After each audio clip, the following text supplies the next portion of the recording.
Bonjour, dans cette vidéo, nous allons voir ce que les jeunes attendent de nous et comment stimuler notre rôle et notre posture d'éducateur. Précédemment, nous avons échangé sur la nécessité d'être présent et disponible pour les jeunes qui nous entourent et nous avons également évoqué l'importance de la confiance mutuelle entre les acteurs de la communauté éducative d'un jeune. Donc vous avez été invité dans l'exercice de la vidéo 1 à identifier les jeunes qui vous entourent, à identifier leur communauté éducative et à voir quel rôle vous pouviez jouer pour aider chaque jeune dans ses choix d'orientation et favoriser la confiance au sein des acteurs éducatifs. L'objectif est bien évidemment de personnaliser votre parcours d'éclaireur. Il n'y a pas deux communautés éducatives qui se ressemblent, donc on est bien sur quelque chose qui est de l'ordre du sur-mesure. Nous, éducateurs, nous ne sommes ni parfaits ni experts. Ce n'est pas la perfection ni l'expertise qui fera notre légitimité ou notre utilité auprès d'un jeune,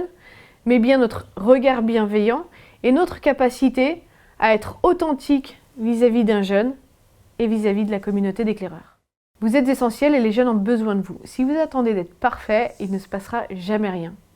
Nous avons passé beaucoup de temps, à tort, à se dire qu'il y avait des personnes mieux placées que nous pour parler d'orientation aux jeunes. Et donc beaucoup de personnes se sont désinvesties de ce sujet. Ce qu'on évoquait précédemment, c'est que le jeune est au cœur du processus d'orientation. Nous ne savons pas qui va toucher le cœur d'un jeune, ni comment, ni pourquoi. Donc il faut ensemble être présents pour provoquer ces occasions de dialogue, ces occasions d'expérimentation. Donc moi, éducatrice, comment puis-je avancer avec les jeunes qui m'entourent? La première partie de cette approche pragmatique, c'est d'être témoin et d'être exemplaire. Pour être témoin, et donc se rendre accessible, il faut être en capacité de parler de son histoire. Parler de son histoire, ça va permettre de défantasmer le monde adulte et de varier les sources d'inspiration des jeunes. Dans les accompagnements qu'on peut proposer aux jeunes, on leur demande d'une séance à l'autre de préparer le parcours de quelqu'un qui les marque, qui les intéresse. Ça peut être quelqu'un de connu, quelqu'un de leur famille. Et dans 70% des cas, ils vont prendre quelqu'un qu'ils connaissent, un cousin, une tante, des parents, etc. En fait, ils veulent du concret, ils veulent des succès accessibles, ils veulent pouvoir se projeter dans des histoires. Vous-même, est-ce que vous connaissez l'histoire de vos parents, des profs qui vous ont interpellé? Est-ce que vous avez eu accès à toutes ces histoires? Et ça, aujourd'hui, c'est un très bon moyen de commencer avec les jeunes, c'est de permettre qu'ils puissent écouter, entendre vos parcours. Vous, par exemple, connaissez-vous l'histoire ou le parcours de vos parents? Avez-vous déjà entendu l'histoire d'un de vos profs, d'une marraine, de quelqu'un de proche, avec ces mots? C'est un bon moyen pour initier un échange autour des parcours de vie. Connaissez-vous l'exercice des métiers dans ma famille? Ce qui est important dans cette approche, c'est de créer un dialogue incarné. En racontant des histoires, on fait appel au sens. Voilà. Donc on est dans la vraie vie. On va pouvoir créer du dialogue, lever des doutes, peut-être lever des fausses croyances. Et je pense notamment à Nadia qui a accompagné sa fille dans le cadre de la méthodologie Pitango.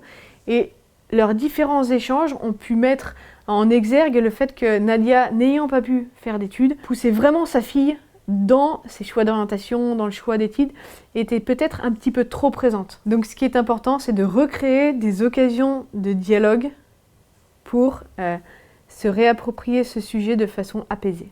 J'aimerais vous partager cette phrase de Pierre-Hervé Grosjean qui dit que on ne fait pas confiance à quelqu'un parce qu'il a une apparence parfaite, mais parce qu'il est vrai avec nous. Lors d'un webinaire avec le collectif Mentorat, Jules Donzelot, qui est sociologue et qui a beaucoup travaillé les politiques d'égalité des chances, et notamment en comparant le modèle anglo-saxon au modèle français, a pu mettre en avant le modèle de M. Higher, qui montre une pyramide des besoins.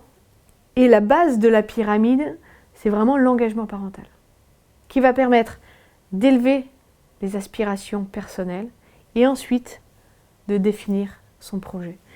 Et je pense qu'en France, il faut vraiment qu'on renforce cette base de la pyramide de l'engagement parental. Dans cette veine-là, commençons par être des témoins accessibles pour tous les jeunes qui nous entourent, élèves, voisins, enfants, etc., pour leur permettre d'avoir des points de repère qui vont les aider à cheminer. Les jeunes nous attendent, donc on a vraiment besoin de lever des écueils qu'on entend de façon assez classique. Mais je vais les influencer, mais c'est pas à moi, mais avec Internet ils font plein de choses, ils vont s'orienter avec des copains, ils vont s'orienter à l'école, etc., etc. Je vais reprendre un sondage Ipsos qui dit que 85% des jeunes considèrent qu'ils ont besoin des adultes pour s'orienter, alors que presque 75% des adultes sont persuadés que les jeunes n'ont pas besoin d'eux. Alors levons ce grand malentendu. Dans le même sondage sur les attentes des jeunes, on voyait qu'ils étaient vraiment en attente de plus d'échanges avec des adultes. Et au niveau de leurs parents, un rôle fort de la mère dans la capacité à devenir adulte et du père aussi pour la gestion de l'estime de soi et la gestion de l'anxiété. On comprend qu'il y a plusieurs étapes dans ce processus d'orientation. Aujourd'hui d'ailleurs, on parle vraiment de compétences à s'orienter. Ce dont ils ont besoin, c'est apprendre à se connaître, c'est maîtriser certains repères, c'est travailler les conditions de réussite pour favoriser leur autonomie dans cette démarche. À nous maintenant de savoir où nous positionner dans ce processus et les aider à identifier les différentes ressources physiques et digitales pour cheminer. Nous verrons dans la vidéo 3 comment favoriser cette mise en mouvement effective des jeunes. Alors l'exercice qu'on vous propose pour cette vidéo 2, c'est l'exercice de la ligne de vie pour être un témoin authentique de votre parcours. Donc vous allez devoir relire votre parcours pour pouvoir apprendre à mieux en parler. Alors prenez une feuille, tracez une ligne sur la partie supérieure de cette ligne, donc qui va de votre naissance jusqu'à aujourd'hui. Vous pouvez reprendre les événements personnels qui vous sont arrivés de votre naissance, peut-être la naissance de quelqu'un d'autre, la naissance de vos enfants, une rupture amoureuse, un mariage, bref, ce qui vous a marqué vous. Et dans la ligne inférieure, reprenez vos expériences professionnelles. Un stage, une école, un choix, une rupture conventionnelle, voilà, bref, c'est à vous d'identifier les événements qui vous ont marqué. N'hésitez pas à prendre au moins 3 quarts d'heure pour faire ça.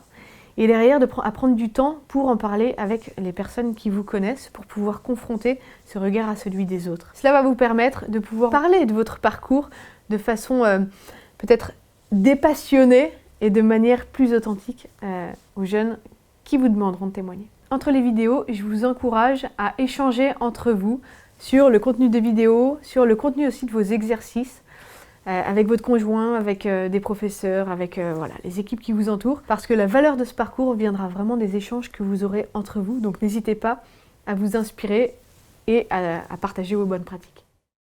Si vous souhaitez approfondir à titre individuel cette démarche, réaborder des notions, avoir accès à des exercices pour travailler votre posture, votre rôle, vous pouvez commander ce livre. Et si vous souhaitez proposer une formation aux personnes qui accompagnent des jeunes dans leur choix d'orientation, professeurs, conseillers d'orientation, bénévoles, mentors, tuteurs, etc., n'hésitez pas à nous contacter pour échanger sur vos besoins.